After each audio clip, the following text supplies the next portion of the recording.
Hi everyone, thank you so much for joining and watching and hopefully liking and subscribing. My name is Zanele. I'm the CEO and founder of Kura Superfoods.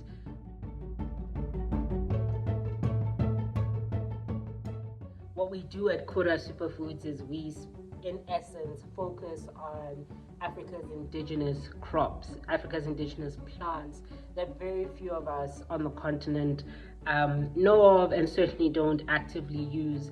But they're so nutritious, they have such a wonderful taste, they're so easily accessible, and for the most part, they're affordable as well, but we just don't talk more about them.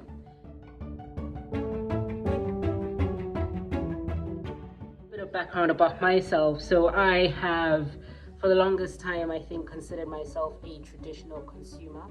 I ate what I saw on TV. I ate what was on restaurant menus.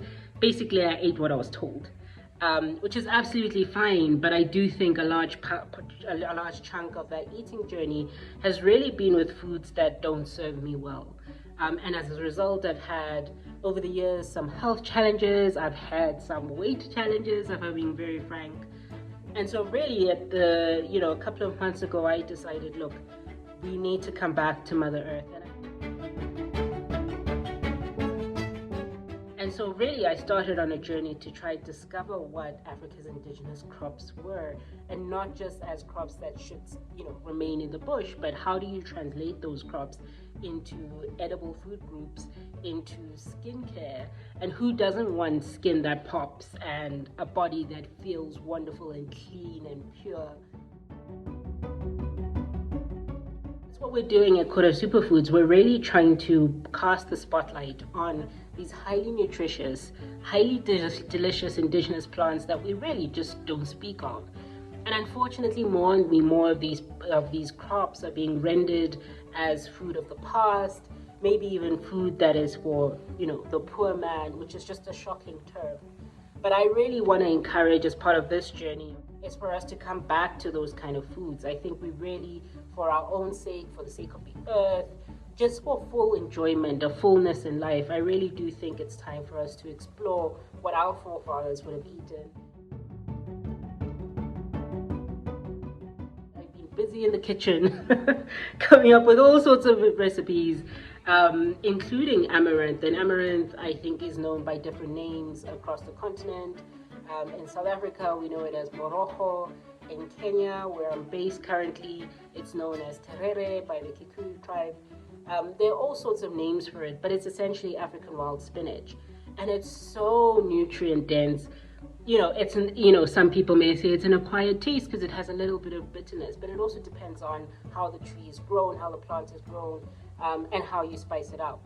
And so what we're trying to do, we've taken on this enormous challenge of saying, look, we're not trying to disrupt your daily diet. We're not saying do away with the, whatever pleases you as far as sort of culinary tastes go.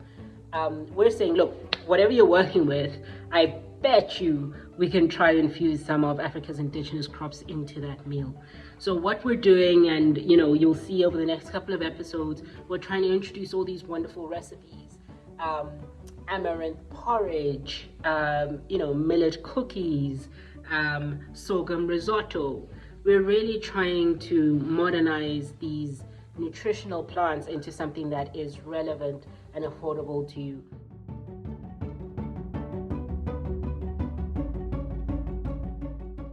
So really, I want to welcome you to this journey. I want to say thank you for even your curiosity about the space, because it's a growing space, and I just think it's not sustainable for us to depend on 3 food crops for the entire world to be fed. What we're trying to do is we're trying to start and encourage a dialogue around what are our indigenous foods, what is indigenous to South Africa and Ghana and Kenya and the DRC and Mali. What would our grandfathers and grandmothers in those countries have eaten 50 years ago, 100 years ago, 20 years ago? And why aren't we eating that now? And so we want to have these rich conversations, and I'm hoping to invite guests, chefs, researchers, people from different walks of life who are also just as curious about indigenous crops as I am. As health conscious consumers, what is it that we can be putting in our mouths that's native and indigenous and affordable and accessible to us here on the continent, that's really going to transform how our children and our children's children live and eat and sleep, frankly, because a lot of these products also help with sleep patterns. So with that, thank you. That's been a long introduction, but I just really want to thank you for your time. Welcome. Next time, I think the video will be in the kitchen where I'm showing you a couple of recipes that we've come up with, and then hopefully also getting some guests on the show as well. Please tell me how you feel about the subject matter. Give me examples of what you in your country or wherever you are in the world you feel is an indigenous food that for the most part is forgotten and unnecessarily so. Let me know what you'd like me to profile. Please see you soon. Bye bye.